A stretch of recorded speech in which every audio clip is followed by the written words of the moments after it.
Good morning. Good morning. And how's everybody this wonderful morning? Good. Great, great. You know, one of the things that's really key to starting the talk is always to have a place to start. And you know, that is one of the most difficult things for me because I never know when I am going to get that place. Sometimes it's sitting right here, and sometimes when I arrive, and sometimes before I arrive. And so, it happened with Patty's song there, it was beautiful, and with some other experiences. And so, with expecting flow, one of the key things is we've got to cultivate a positive self-expectancy at all times. We've got to cultivate that through us to expect the goodness to come through to us. However, flow is flow. Dr. Holmes said that each of us is an outlet to God and an inlet to God. So that's that flow all the time, and it's always happening. However, sometimes things flow into our experience, and we go, why me? What did I do to deserve this? How come? Because that is still part of the flow. Now, we've got to realize that we're cultivating a positive self-expectancy, but we're living in a material human world, and life happens. Things happen that may not have any explanation or any reason, but they happen. So, I had a repeat experience this morning on my way here, after I dropped off Anna to go park, that I had the last time we had to do down here, that it was on my way dressed up nicely for Reverend Terry's installation, and the same kind of weather conditions. I hit a curb and popped my tire off. Now, I expect flow, and that's in the flow, but I wasn't expecting that. So life happens. And when you get things that come into your life, the flow, that we label less than desirable, then we need to look at that, because sometimes when we're on a learning path and we're asking for guidance in that, sometimes what we get for our learning is not the way we thought it would be or the way we wanted it, because we like it nice and easy. Sometimes it's fairly traumatic, and it's a learning experience from there. So for me, for this expectancy and having that flow coming in, I mentioned it, and I got some more flow that I didn't expect. I got Pete offering to give me a hand to fix it after. And usually I go, no, I'll just do it myself. And that's what I first said. However, then I thought about it, and I thought, no, why am I turning down flow? This is a good thing. Hitting the curb wasn't that great, but this is a good thing. So maybe it's a little bit about what I need to learn is when people are trying to give me a hand to say thank you, God, and let them. Rather, I can do this myself, and I have a tendency to do that. Anybody else have a tendency to do that? Oh, good, so I'm not alone. So there's a very valuable lesson about expecting flow. So, point. If you're standing at the pipe's exit and expecting good, it's good to know where the flow is coming from. Because we're always standing in front of a pipe, waiting for the flow. It's just, sometimes we're standing in a pipe where the flow that's coming isn't what we desire. So I was thinking about that, and this beautiful scene come to my mind, just downriver from the sewage plant, past the Cap Road Bridge, where that raw sewage comes into the river, that big pipe. And I was thinking, and this was a vision, and I'm thinking, boy, if I'm down there and I want to make sure I know where I'm standing for the flow that's coming in. And people could say, well, it's all treated and it's safe sewage. Yeah, well, I still don't want to be in that flow. Okay? We don't want to be in that flow, and we don't need to be in that flow, but how our learning experiences sometimes are delivered is through various pipes. So we want to be careful which pipe we're standing in front of. Ralph Waldo Emerson said that life consists of what man is thinking about all day long. So we need to be aware of our daily thinking and our daily feeling, because I'm probably going to make a statement here that it isn't all positive.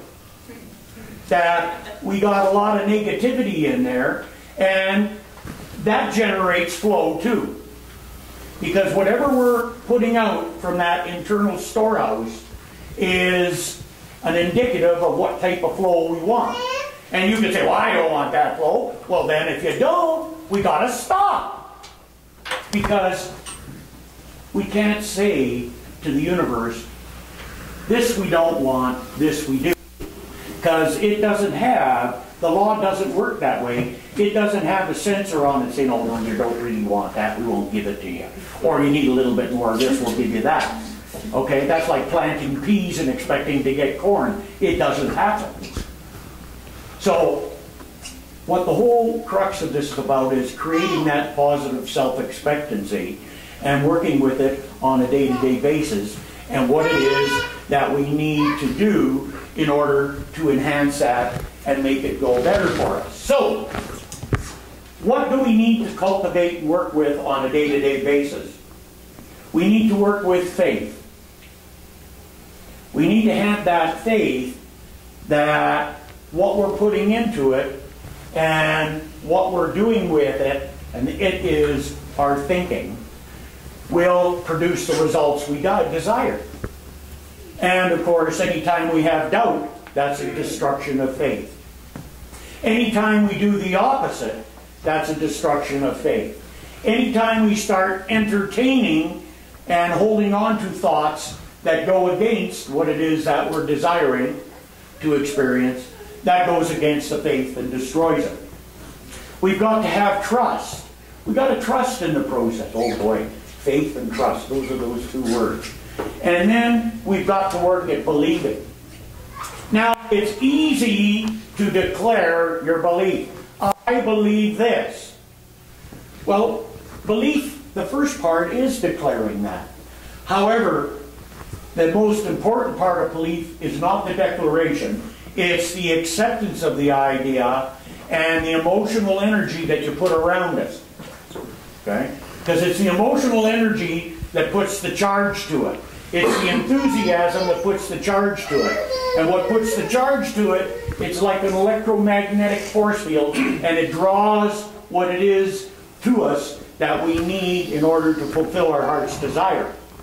So we have to be very careful what we're declaring, and even more careful what we're putting our energy around. Because energy around an idea eventually becomes a belief. And the belief is going to be our experience. So a lot of times we get started and then we destroy it on the other hand in a single day. Has anybody done that? Get going with this great idea and come up with all the reasons why you didn't deserve it or why it couldn't happen or who do you think you are and all of this kind of stuff. So part of creating a positive self-expectancy and having that flow is to be able to work with faith, trust, and belief. But the most important concept of all of them when you're working with your good is simply this. Not saying how it has to happen and not being attached to the outcome.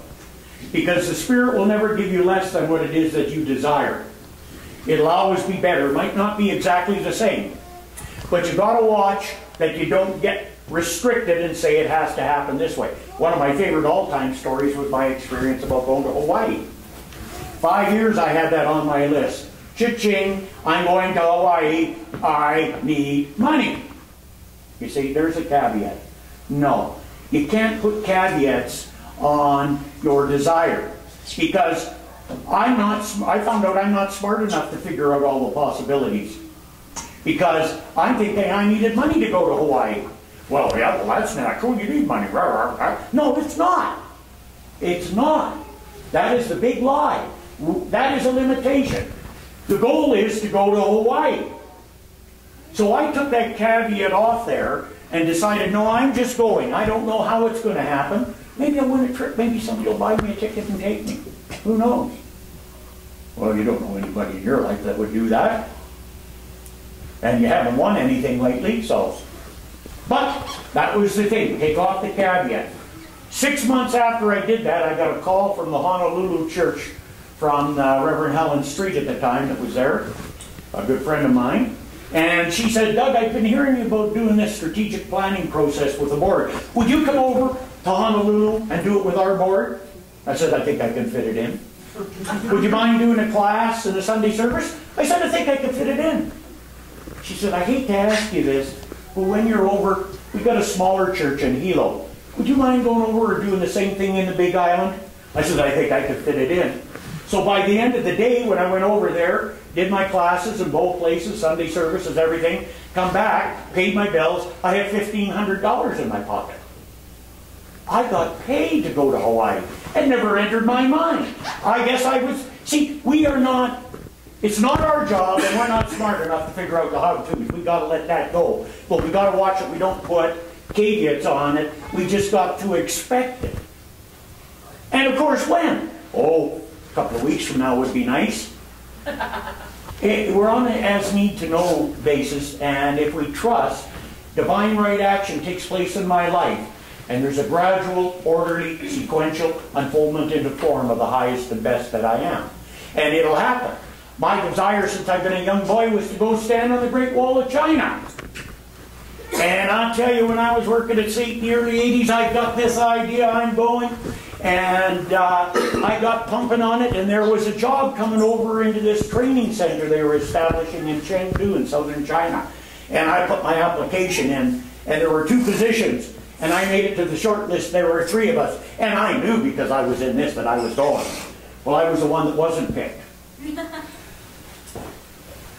It was funny, but you know what? There was a higher thing happening because, you see, while I was gone, I would have missed meeting one of the great teachers I met in my life, who was a mentor to me, and I had some private sessions and meetings with him, Jack Boland. He was a big minister out of the Unity Church in Warren, Michigan. Great guy. I had an opportunity to have 3 or 4 different meetings with him and lunches with him over the days. And that's because I missed that trip. Well, a couple of years later it come up again, and I knew for sure this time I was going. I got a treasure map, and I put it on the board. I did all of this. I had everything. I didn't even get an interview. However, I was very disappointed. But the universe had a bigger idea, because a couple of months after that, some folks from Red Deer approached me and said, Doug, we'd like you to come up here and start a church when you graduate. And so that became part of that picture. And so there I go on my life,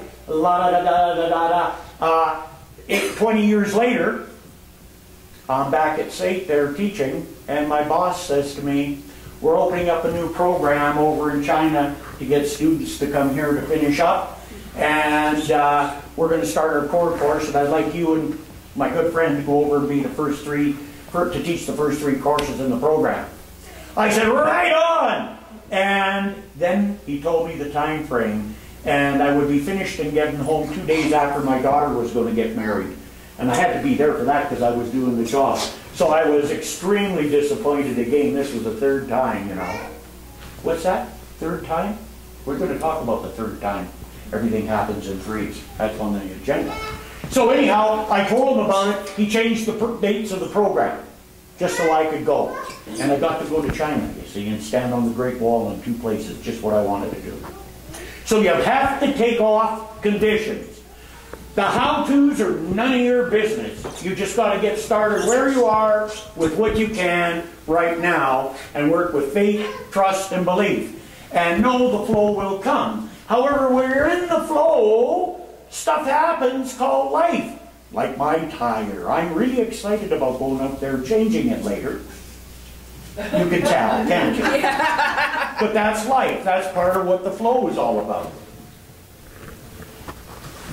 And you know, one of the things I enjoy about teaching, whether it be my programs or my courses or Science of Mind or at SAIT, what I really like and what I get my twinge on is when somebody gets it.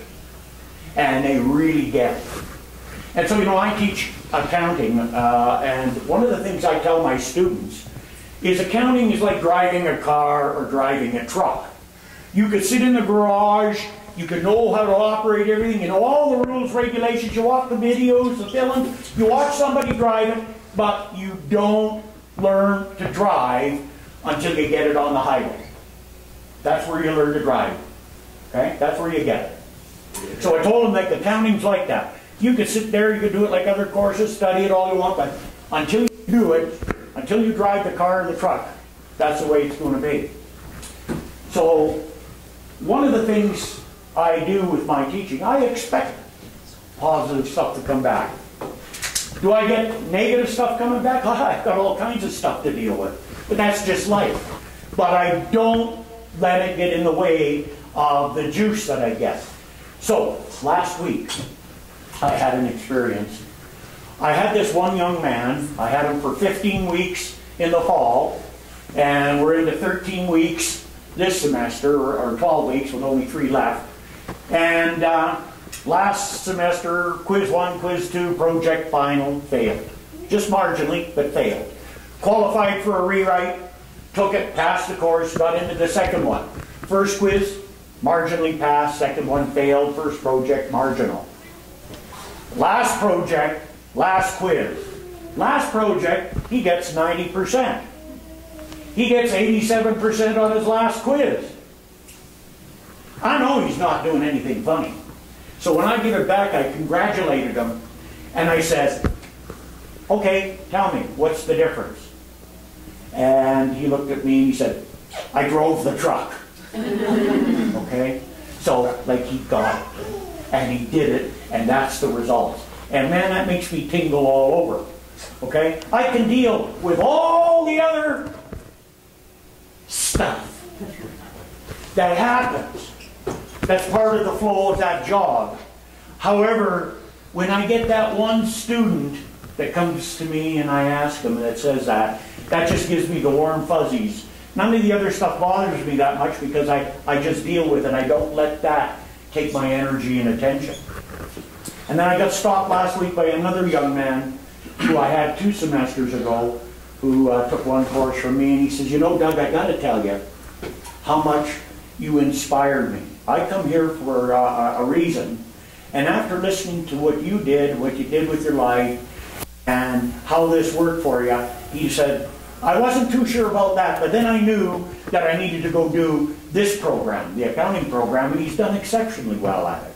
He said, I just wanted to thank you for sharing with us who you are and what you're about, because it really made a difference in my life. Cha-ching! Okay? So, you know, we got the flow, and it's always happening. We're always in some kind of flow. And life happens, and a lot of times the flow that's coming back to us is sometimes a reflection of some of the stuff that we need to clear that would eliminate that type of flow. Okay? And go more on the affirmative. So, next idea. Cleaning the kinks out of the hose. When you hook up that hose, I was going to say for the spring to water your lawn, but just visualize this is a different day. Okay? And you've got the hose out there. You put the other end on and the water's turned on, so you go turn on the hose and you get there and nothing comes out but a little bit of a dribble. Does that mean that there isn't any water? Does that mean God isn't there? Does that mean it's not working? No! It could simply mean we got a kink in the hose. And so what we've got to do is we've got to work at releasing the kink. So what we want to do is whenever we're working with and for something, we always want to say that I would like this or better. The other thing that we got to do is, well, we don't have to do it, but one of the things that we want to do is we want to practice having an attitude of gratitude at any given time. To be grateful for what it is that is working. To be grateful for what it is that we do have. Because it's so easy to focus on what's not working and what we don't have. If we focus on what's not working or what we don't have, what we're really saying is, I want more. Show me more how this doesn't work. Show me more how this ain't going to happen. As opposed to, working with the positive self-expectancy of it happening. That's a choice that we make. And we get to make that choice all the time. So it's a balancing act. So one of the things that is the greatest thing that we need to work with is called forgiveness. It's pretty easy to identify and work with forgiving that stuff against other people, the resentments. And generally, people that have been around here for a while can get into doing that. However, the tough job is the man in the mirror, forgiving that person. We really need to do that on a day-to-day basis. Because, well, you just got to ask yourself, this morning, did anybody have any negative thoughts about themselves between the time you woke up and you got here? No. No? For a change, no. No? Not even when you got out of the shower? Well, this is good. Keep it up because it won't last. Okay? And what it does, when we do find ourselves doing that with that negative chat, then what we've got to do is say, no, that's not the truth. Those are false ideas. I am an expression of the living God, uniquely expressing life in my own special way in this beautiful temple that I reside in. How many have looked at that beautiful temple lately and just loved it? Good. That's a good thing to do. And if you have a problem with it and want to know where you stand, go home, strip down, stand in front of the mirror like this, and say, behold, the temple of the living God, unique and whole and perfect in its own special way. And I love this vehicle that my soul is traveling in on this experience called the physical life. And that'll give you a little idea about if you need to work anywhere. That's a good place to start. The other thing, and this is one of the toughest things, is dealing with our core belief system. Our core belief system is that negative beliefs that we accepted of ourselves, usually established before age 10. Like, I'm not good enough, or I'm not important, or I'm not heard, or I'm stupid, or... Does any of those sound familiar? I imagine everybody's got their own. But we have those things that we go back to all the time. And so one of the things is identifying those core beliefs and working to change those. That's one of the major parts of my course and program that I'm running this fall, my self-sabotage program, is flushing those out and learning how to work with them. And, you know, the way I work my program is the way I try to work my life, is I try to work at being forward moving. I work at setting goals, setting destinations, and focusing in on that, because I know that anything I need to release from my experience will be presented when I'm moving forward. If you want to look and fix your problems, then I offer a 1-hour counseling session to help you find enough problems to work on for at least 1 to 2 years. And at the end of that, I offer a 4-hour free program to help you get enough problems that you have to work on for the rest of your life, if you want to work on problems. Okay? I don't want to work on problems. I want to work on having a great experience. Any problems I have will come and meet me and the journey. Then I can deal with them. See, that's how you flush them. You don't flush them by looking for them, because the mind is instructed to look for problems, and it'll keep finding them. You can make a list like you wouldn't believe. I've done it already, that's how come I know, with all the problems we have. That's why I had to find a different way to do this than the 12-step program, because you got to make amends with all the rotten things you done to people. Mine was too big. And that's just what I remembered. And most of the time I didn't remember. That was really scary.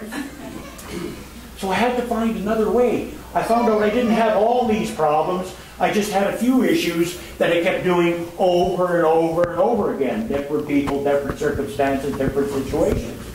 But that's what our job is clearing and moving beyond those core beliefs.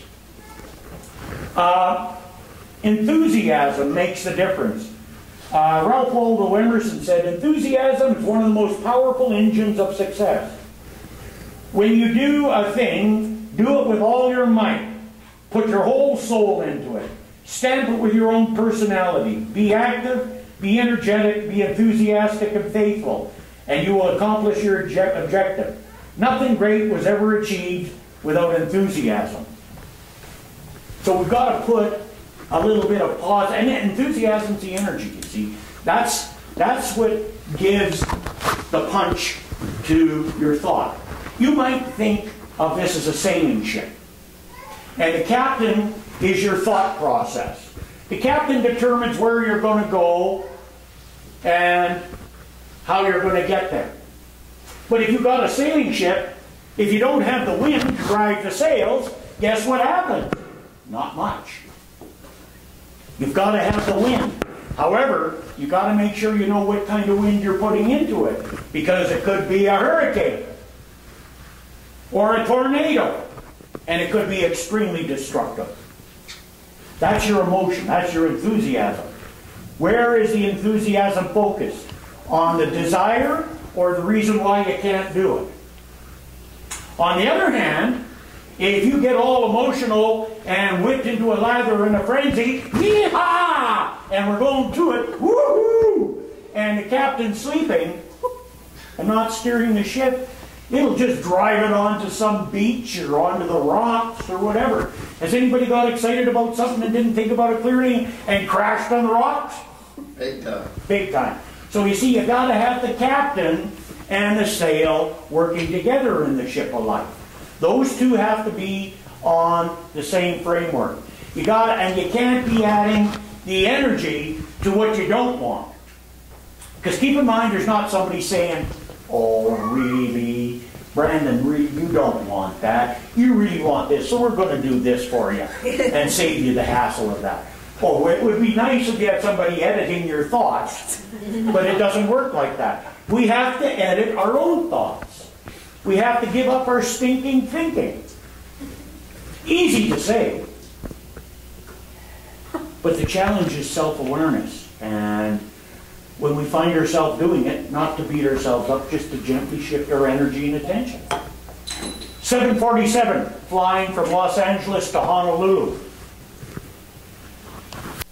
All the modern equipment. This is a brand new one.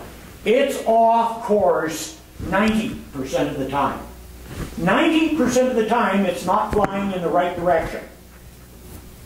Yet, it'll leave Los Angeles and arrive in Honolulu within a minute of its planned destination. Why? Because it's always making course corrections, gently. We don't notice it. But 90% of the time, it's not flying in the right direction. We never know that, because there's that automatic mechanism in there. So we need to work with our automatic mechanism, and we do that through conscious self-awareness, and then we can put ourselves back on course. And of course, if we get way off track, then we run into something, and whoa! That's not where I'm going. So keep in mind, it can be gentle or it can be harsh, and that's our choice. So, one other thing I'm going to finish up with is if we don't like what we're getting, then we need to look at what we're giving. That's part of it. So if we don't like what we're getting in our life, the part of it is, hey, if I want to change that, what is it that I've been giving that's causing me to get this? And that is another really good benchmark for us to examine, to be able to shift ourselves into seeing what we're giving. What we're giving is not only tangible things, it's not only money, it's attitude. Okay? Oh gee, I better listen to that one. Attitude, yeah. It's attitude, what we're giving that. We give a lot of attitude. And of course, it rolls back one way or the other. So that's another little benchmark that we can look at. So, create that positive self-expectancy. Go out into life expecting the best. And when stuff comes that we label not the best, realize that's just life's flow. And some of it's got a message for it, and some of it's just one of those things. But don't change the general tendency of our thinking and feeling and allow conditions to control it. That's the greatest challenge that we've got, not to give over to conditions. And I'll leave you with a quote from Ernest Holmes. The road to freedom lies not through mysteries or occult performances, but through the intelligent use of natural forces and laws. So I know for you, as I know for myself, that we act intelligently, we act through awareness, and there's a willingness within us to release all those false ideas that don't serve the highest and best that we are. Why? Because we deserve it. And so it is.